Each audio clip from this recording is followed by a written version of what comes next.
চলে গেল। যাওয়ার সময় যখন আমাকে জড়াই ধরে এখানে চুমু দিচ্ছিল আর বলতেছিল যে কয়দিন। আসসালামু আলাইকুম, আশা করছি সবাই ভালো আছেন। আমরাও আলহামদুলিল্লাহ ভালো আছি। মালয়েশিয়া হলো এক ঋতুর দেশ, বাট নভেম্বর ডিসেম্বর এই দুইটা মাসে প্রচুর পরিমাণে বৃষ্টি হয় এবং প্রতিদিনই বৃষ্টি হয়। তো একটু আগে একদম ঝুম বৃষ্টি হয়ে গেছে। আজকে আমার কিচেনের কার্পেটটা ধুয়ে দিয়েছিলাম, তো ধুয়ে দেওয়ার পরে বৃষ্টি যখন হচ্ছিল তখন আর এটাকে তুলতে মনে নাই, তো এটা বাইরে একটু ভিজেই গেছে, সমস্যা নেই, কালকে সকালে আবার রোদ উঠবে তখন শুকায় যাবে। আর এই যে দেখেন আমার হলো পেয়ারা গাছটা, আলহামদুলিল্লাহ আলহামদুলিল্লাহ আল্লাহর অশেষ রহমতে পেয়ারা গাছটা এত সুন্দর হয়েছে মাশাআল্লাহ। আর আপনাদেরকে একটা নতুন জিনিস দেখায়, এটা হলো তোষানের স্কুলের একটা প্রজেক্ট। এখানে হলো একটা এটা কি মসুরের ডাল বা কোনো একটা ডাল আর কি, মসুর না কি জানি ডাল, আমি ঠিক জানি না। এটা ওদের স্কুলের এক্সপেরিমেন্টের জন্য এই যে এখানে তুলার মধ্যে সিডসগুলো দিয়ে দিছিল, তো এটা তোষান বাসায় নিয়ে আসছে। টিচার বলছে বাসায় নিয়ে গিয়ে দেখো এটা কি হয়, তো বাসায় নিয়ে আসছিল। যে সিডস থেকে গাছ বের হয়েছে, সুন্দর হয়েছে কিন্তু গাছগুলা। কি কি কি গাছ এটা তোষান, কি বিচি, কি সিডসটার নাম কি আমি জানি না, জানো না? গ্রিন কালার ছোট, লাইক হ্যাঁ হ্যাঁ ছোট ছোট, কফির মতো। হ্যাঁ এটা এটা কোন একটা ডাল, কিন্তু কি ডাল নাম আমি বুঝতেছি না। আর এই যে বাইরে কত কাপড় ছিল, বন্ধ করো, এগুলো সব গুছায় রাখছি, এখানে গুছাই নাই, তুলে রাখছি, গুছাবো। আর এই যে বাচ্চাটাকে দেখতে পাচ্ছেন, বাচ্চাটা অনেক গুড। একটু আগে লাফাইতে গিয়ে পড়ে গেছে, পড়ে গিয়ে হাতে ব্যথা পাইছে। হ্যাঁ টুইস্ট করে আমার হ্যান্ড এখানে একটু লাইক বোনগুলো ব্যথা পাই। ব্যথা পাবা তো, পড়ছো না, ব্যথা তো পাবাই। আই থিংক আমার ব্যান্ডেজ করতে হবে।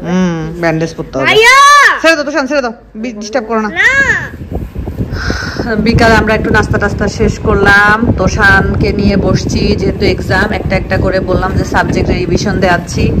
তো এখন নিয়ে বসছি হলো ইসলামিয়াত। ইসলামিয়াতের 3টা চ্যাপ্টার আছে, অলরেডি একটা চ্যাপ্টার আমরা শেষ করছি আলহামদুলিল্লাহ, এখন আরো 2টা চ্যাপ্টার শেষ করতে হবে। Who was the last and final prophet? Muhammad সাল্লাল্লাহু আলাইহি ওয়াসাল্লাম।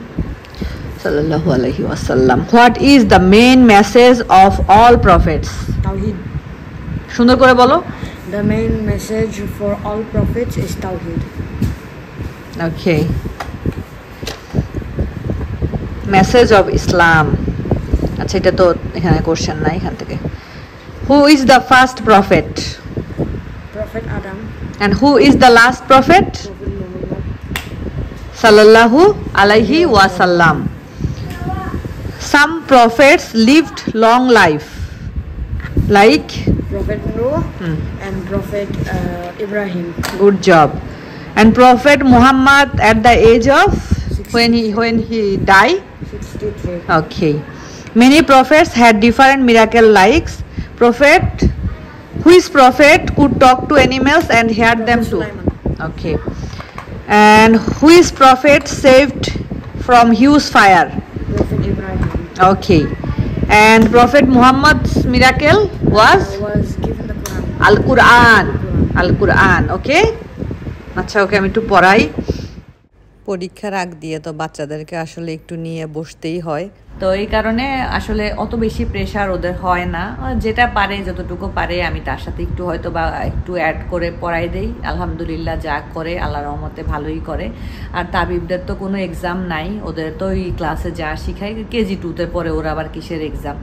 এখানে অনেক স্কুল আছে ক্লাস 2 পর্যন্ত, মানে গ্রেড 2 পর্যন্ত কোনো এক্সাম হয় না, গ্রেড 3 থেকে এক্সাম শুরু হয় আর কি।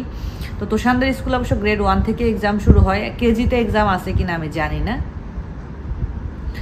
তো যাই হোক আলহামদুলিল্লাহ ওরাও শুয়ে পড়েছে, ঘুমায় যাবে। ওদের একটা রুটিন আমরা তৈরি করে দিয়েছি, কারণ ওরা যেহেতু স্কুল সকালে থাকে, যেহেতু 7:20 7:25-এর মধ্যে বাসা থেকে বের হয়ে যায়, 7টার সময় ঘুম থেকে উঠে যায় ওরা। তো এই কারণে ওদেরকে 9:30 থেকে 10টার মধ্যে আপনাদের ভাইয়া ঘুম পাড়ায় দেয়। খুব বেশি যদি হয় কোনো দিন তাহলে 10:30, এর চাইতে বেশি কখনো হয় না আর কি। তো এবার তো বাংলাদেশে আমি আসলে একা যাচ্ছি, যেহেতু খুব কম টাইমের জন্য যাচ্ছি, আমি একা যাচ্ছি, কেউই যাচ্ছে না। এর আগে ওদেরকে 2বার আমি বাংলাদেশে যাওয়ার সময় রেখে গিয়েছিলাম, 2বার রেখে গিয়েছি। একবার গিয়েছিলাম তানজিলার বিয়ের সময়, তো ওই সময় ওকে রেখে গিয়েছিলাম, কিন্তু তখন আমার শ্বশুর শাশুড়ি ছিল, তো দাদা দাদি আছে, টেনশনের কোনো কারণই নাই, এটা একটা প্লাস পয়েন্ট। আমি খুব রিল্যাক্সে রিলিফ করে বাংলাদেশে বিয়ে এনজয় করেছি, মজা করেছি। বাট ওদেরকে আমি অনেক বেশি মিস করেছি, বিশেষ করে তোষানকে। কারণ তোষান খুব মিশুক, তোষান হলো আমার মতো, ও সবার সাথে মিশতে খুব পছন্দ করে। আর ও দেশে গেলে যেহেতু তান আছে, তারপরে আমার চাচাতো ভাইরা আছে, ওদের সাথে খেলতে পারে, ও অনেক এনজয় করে। তাবিব একটু অন্যরকম, ও একটু রিজার্ভ টাইপের, ওর বাবার মতো। ওর গণ্ডিটা ওর পরিচিত গণ্ডির মধ্যে সীমাবদ্ধ, অপরিচিত হইলেও খুব একটা কমফোর্ট ফিল করে না। ইনশাআল্লাহ দোয়া করি আস্তে আস্তে ঠিক হয়ে যাবে। এটা খুব একটা ভালো সাইন না, কারণ আমার কথা মানুষ হিসাবে আমাকে সবার সাথে মিশতে হবে, সবার সাথে মেশার অ্যাবিলিটি আমার থাকতে হবে, যদি সেটা আমার জন্য হার্মফুল না হয়। তো এটাই। তারপর সেকেন্ড টাইম যে কিছুদিন আগে আম্মু মারা যাওয়ার পরে আমি যখন দেশে গেলাম, তখন ওরা ছিল এখানে, তখন মিতুরা আমাদের বাসায় ছিল। তো ওই সময় মিতুরা ছিল, মিতুদের কাছে ওদেরকে রেখে গেছি। আর মিতু, ইরফান ওরা অনেক আদর করে, আর ওরা অনেক বাচ্চা টেক কেয়ার করে, অনেক আপন করে ওরা রাখতে পারে। তো তখন আমার কোনো টেনশন হয়নি। আর আপনাদের ভাইয়া তো থাকেই, কিন্তু এবার হলো রেখে যাব, আপনাদের ভাইয়া থাকবে, তো রাশিদা ভাবির কাছে থাকবে ইনশাল্লাহ। ওই যে এখন যেহেতু আমরা একই বিল্ডিংয়ে থাকি, ওই অফিসে যাওয়ার সময় রাশিদা ভাবির কাছে দিয়ে যাবে আপনাদের ভাইয়া, এটা মানে চিন্তা করেছি আর কি। আর যখন অফিস থেকে আসবে হারসমদেরকে নিয়ে আসবে। খুব অল্প কিছু দিনের, মানে 5 দিন হয়তো বা আপনাদের ভাইয়াকে এরকম করতে হবে, আর বাকিটা তো আপনাদের ভাইয়ার বন্ধই থাকে, শুক্র শনি তো বন্ধই থাকে। তো এটাই এখন পর্যন্ত সিদ্ধান্ত হয়েছে। আমার তোষান যাইতে চায়, কিন্তু আসলে আমি যেহেতু এত অল্প সময়ের জন্য যাচ্ছি, আর আমি যেহেতু একটা দৌড়ের মধ্যে থাকবো, কাজের মধ্যে থাকবো, আমার ব্যাংকের কাজ আছে, আমার একটা অ্যাকাউন্ট করে আসছি, কিন্তু অ্যাকাউন্টটাতে আসলে আমি এর আগের বার করে আসছি, কিন্তু ওই যে এটিএম কার্ডটা হাবিজাবি এগুলো আমি কিছুই আনি নাই, যা শুধু করেই চলে আসছি। তো ওইটা গিয়ে এবার ঠিকঠাক করতে হবে। তারপরে আলহামদুলিল্লাহ আল্লাহ যদি চান তো আমার ফ্ল্যাটের মিলাদটা হবে, ওইখানে অ্যাটেন্ড করব। আমাদের বাড়িতে গিয়ে হয়তো বা 2-3 দিন থাকবো, তারপরে শ্বশুর বাড়িতে হয়তো 2-1 দিন থাকবো, তারপরে ঢাকায় এসে 2-1 দিন থাকবো। এরকম করে দৌড়ের উপরে আমার টাইমটা চলে যাবে। আর শীতকাল, যেহেতু আমাদের মালয়েশিয়াতে কোনো শীত নাই, আসলে মালয়েশিয়া থাকতে থাকতে আমাদের বলে ফেলি। যাই হোক, হ্যাঁ, যেহেতু এখানে আমরা থাকি তাহলে আমাদেরই, যেহেতু এখানে কোনো শীত নাই, ওরা শীতটা আসলে ওইভাবে বুঝেও না। হঠাৎ করে শীতের মধ্যে গেলে ঠান্ডা ঠান্ডা লেগে যায়, তখন দেখা যায় যে ওদেরকে নিয়ে একটা দৌড়াদৌড়ির মধ্যে অবস্থায় পড়ে যায়। কিন্তু আমি অনেক এনজয় করি শীতকাল, আমার অনেক ভালো লাগে। আজকে আমি আমার ফুফুর সাথে কথা বলতেছিলাম, তাই আমার ফুফুকে বলতেছিলাম যে দেশে গেলে পিঠা খাবো, এটা খাবো, সেটা খাবো। আমার চাচির সাথে কথা বলতেছিলাম, আমার চাচিকেও বলতেছিলাম। তো আমার ভাবি দেখলাম ওই দিনকে, মানে এটা মজার কাহিনী, আমি পারুল খালার সাথে কথা বলতেছিলাম। আর ভাইয়া তো আমাকে যখন আম্মু চলে গেল আমাদেরকে ছেড়ে, যখন আমাদেরকে এতিম করে দিয়ে আম্মু যখন, বলতে হয় না নাকি এতিম কথাটা, তারপরেও বললাম, যখন চলে গেল একটা সিঙ্গেল ওয়ার্ডও আমাদেরকে বলে গেল না, বুঝতেই পারলাম না কিভাবে ফাঁকি দিয়ে জানি চলে গেল। দেখছেন, মার কথা বলতে চাই না, তারপরেও কথায় কথায় মার কথা চলে আসে। আজীবন বেঁচে থাকবো ততদিন মার কথা বলবই। আর মার কথা বলতে গেলে এই চোখের পানি আসবেই, এটা একদম স্বাভাবিক। এটাকে আপনারা আসলে অনেকে আমাকে, আমি কাঁদতে দেখলে অনেকে আমাকে নক দেন, আমাকে সান্ত্বনা দেন, আমাকে অনেক সুন্দর সুন্দর কথা বলেন, আমার অনেক ভালো লাগে। আমি অনেক ব্লেসিং ফিল করি যে এরকম টেক কেয়ার আপনারা করেন। হয়তো বা আমাকে কখনো সামনাসামনি দেখেনও নাই। তো যখন আম্মু চলে গেল, তো 3-4 দিন তো আমার আসলে কোনো সেন্সই ছিল না। আমি বলতেই পারবো না 3-4 দিন কিসের মধ্যে দিয়ে গেছি, আমি কি অবস্থায় গেছি।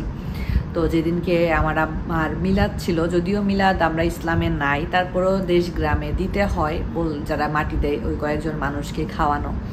তো যেদিনকে ওইটা ছিল, থাকার পরে বলে না আল্লাহ যে 3 দিনের দিন আল্লাহ নাকি একটু শোক সহ্য করার ক্ষমতা বাড়ায় দেয়। তো ওই দিনকে একটু নর্মাল হয়েছিলাম আমি। তো ভাইয়া আমাকে বিকালে মিলাদ শেষ হওয়ার পরে ভাইয়া আমাকে ফোন দিল, ভিডিও কল দিল। ভাইয়ার সাথে দিনকে অনেকক্ষণ কথা বলছি আমি, প্রায় আধা ঘন্টা কথা বলছি। ওই আম্মু চলে যাওয়ার পরে ভাইয়ার সাথে আমি ওই দিন মনে হয় এতক্ষণ কথা বলছি। তো ভাইয়া আমাকে ওই সময় বলতেছে, এখন থেকে তুই আমার সন্তান,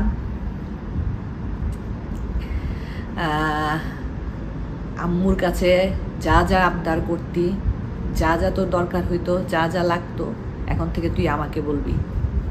আমি তোর জন্য এখন থেকে, তোর বাবা বল, মা বল, বড় ভাই বল, আমি এখন তোর জন্য সব কিছু। তো আমার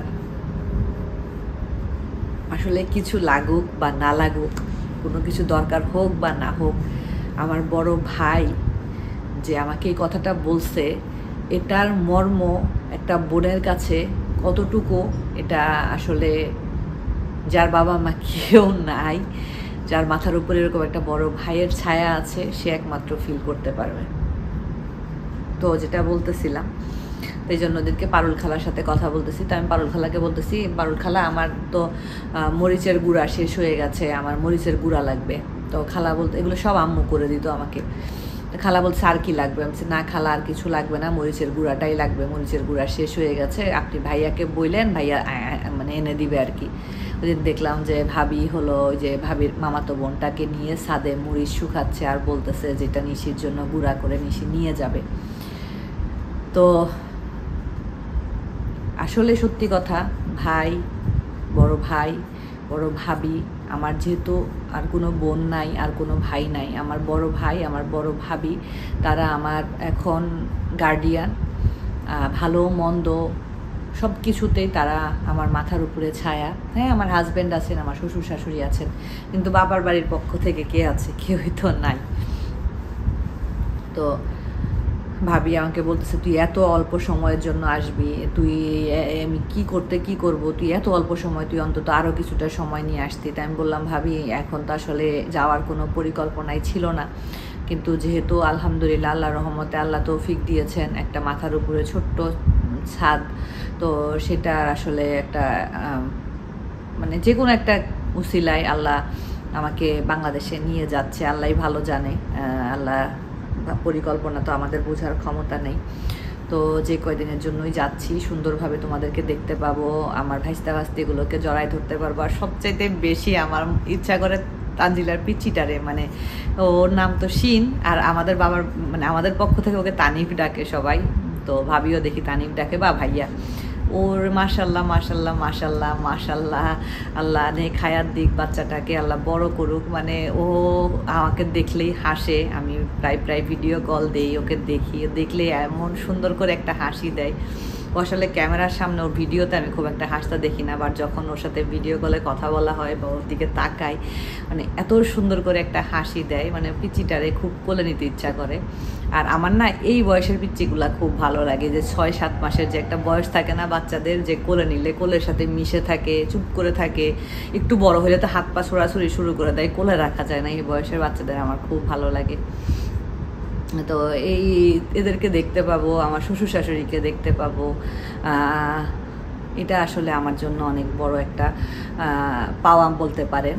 কারণ আমি, হ্যাঁ, আমার মা নাই, আমার বাবা নাই, আমার বাংলাদেশের প্রতি আমার ওই যে একটা যাওয়ার খুব তীব্র আগ্রহ, বা গেলেই আমি আমার মাকে দেখতে পাবো, বা আমার মা আমার জন্য সামনে দাঁড়ায় অপেক্ষা করবে, বা মার সাথে, যেমন গতবার আম্মুর সাথে বাজারে গিয়ে আম্মু পেঁয়াজ কিনতেছে, আলু কিনতেছে, এই স্মৃতিটা না আমার চোখের সামনে সব সময় ভাসতে থাকে। একদিন বিকালবেলা আম্মু যাবে নতুন হাটে বাজার করতে, আমি ওষুধ কিনবে আম্মুর। তাই আমি বললাম, আম্মু আমি যাব, তো চল যাই, চল তুই যা, চল তুই ভিডিও করিস, আমি বাজার ঘাট করবো। আম্মু এটা বলতেছিলাম, আমি বললাম চলো তাইলে যাই। মা মেয়ে দুজন রিক্সাতে করে, আপনারা ভিডিও দেখেছেন যদি, আমি সম্ভবত এখন হাইড করে দিয়েছি।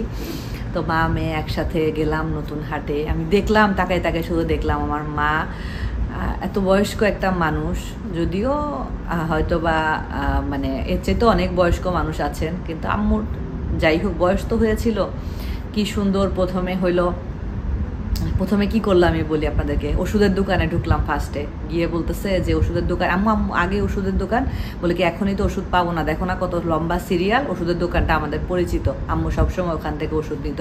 বললো যে প্রেসক্রিপশনটা দিয়ে যাই, ওরা ওষুধ রেডি করে রাখবে।